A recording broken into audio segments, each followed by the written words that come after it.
Yuan Shui brought a heavily intoxicated Jiang Jun back to his apartment and placed her on the bed. She unconsciously reached out and held his hand as he prepared to leave. Reluctant to abandon her, Yuan Shui sat by her side, then made a phone call to Su Li. The following morning, Jiang Jun awoke surprised by her location. Her friend Su Li had already prepared kanji, and Jiang Jun soon discovered the refrigerator was fully stocked with food she didn't buy. Su Li informed her that Yuan Shui had filled the fridge, neatly folded her clothes, and even ensured the bed was in her favorite color. Su Li suggested that Yuan Shui seemed to be anticipating Jiang Jun's return and recounted how worried he had been when he called her the previous night. She lightheartedly speculated that Yuan Shui either secretly intended harm or was deeply in love with her. Meanwhile, Linda visited Du Lei at a boxing gym where he was intensely punching a bag, venting his anger. Linda noted that Du Lei's focus was elsewhere, distracted by another woman, making him disengage from the company. She urged him to return to GE for a project meeting the next day with a client who was their father's friend, warning that their father would find out if he didn't appear. Du Lei agreed to return in a few days to address outstanding matters, but made it clear that would be the extent of his involvement. Linda pleaded with him not to abandon GE or her, feeling him slipping beyond her control. At MH, Yuan Shui advised Jiang Jun against being submissive, telling her that the corporate world was a battlefield with no rules or invigilators, and that tolerance would only empower bullies. Empowered, Jiang Jun confronted her superior, Ma Xiuran, formally requesting him to cease assigning her unfair and unreasonable tasks, such as entertaining clients by drinking. She threatened to report him to Director Fan if he continued. Ma Xiuran tried to assert his authority, insisting that any task given by a superior was part of her job, but Jiang Jun firmly reiterated her right to refuse unreasonable assignments. As Ma Xiuran attempted to pursue Jiang Jun, Yuan Shui intercepted him.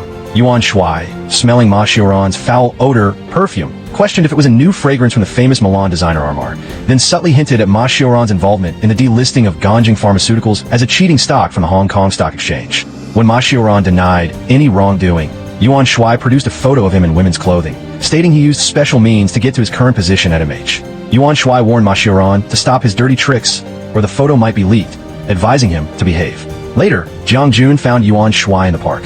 He initiated an apology, suggesting that sincere words resonated more outside the office. He admitted he had lied about the apartment and accepted blame, advising her to be smarter and not trust people like him in the future.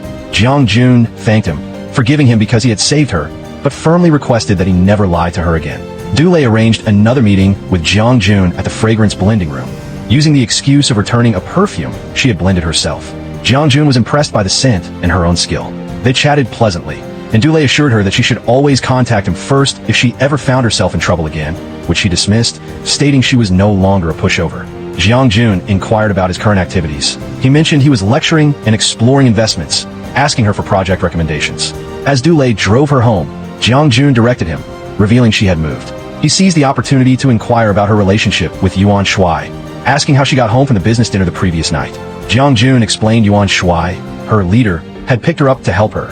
When Du Lei pressed if she and Yuan Shui had a good relationship, Jiang Jun dismissed it, recounting how Yuan Shui had bullied her since childhood, tried to force her out of MH, and continued to make work difficult for her, all while a subtle smile played on her lips, which Du Lei noticed. Observing her, he recognized that his path to winning her over would be a long one. Jiang Jun moved in with Su Li, but she struggled to sleep due to Su Li's roommate, who gave her scary stares.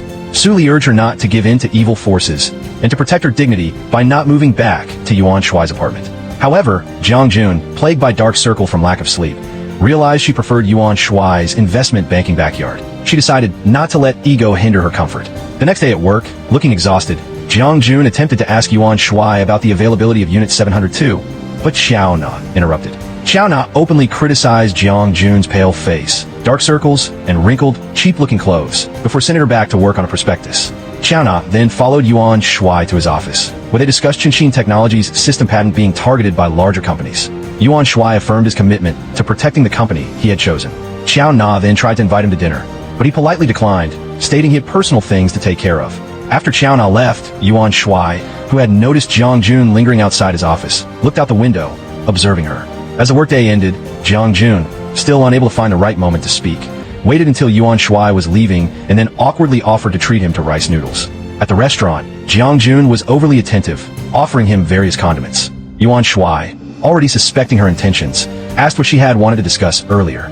She feigned indifference, so he brought up the Longting apartment, mentioning it had been vacant for a long time and he would rent it to someone else if she wasn't interested.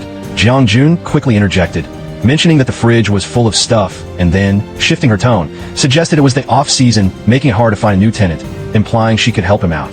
Playing along, Yuan Shuai said he could manage on his own. Suddenly, his phone rang. It was Su Chong, pretending to be a potential tenant.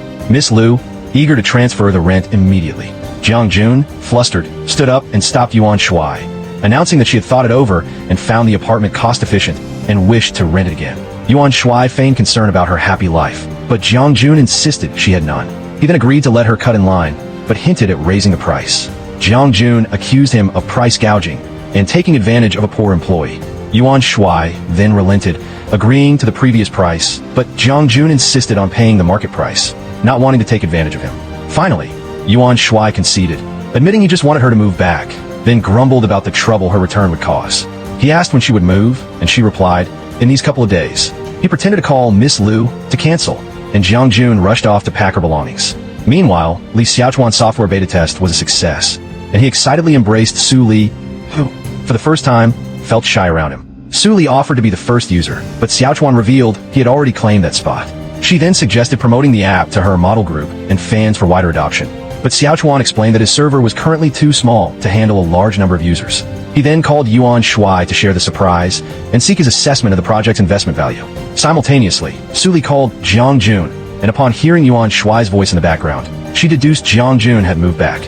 Incensed by her friend's weakness, Su Li ordered Jiang Jun to meet her at the convenience store for a stern lecture. As Jiang Jun prepared to leave, Yuan Shuai appeared at her door to welcome her home, then surprised her by also heading to the convenience store, having received Xiaochuan's call.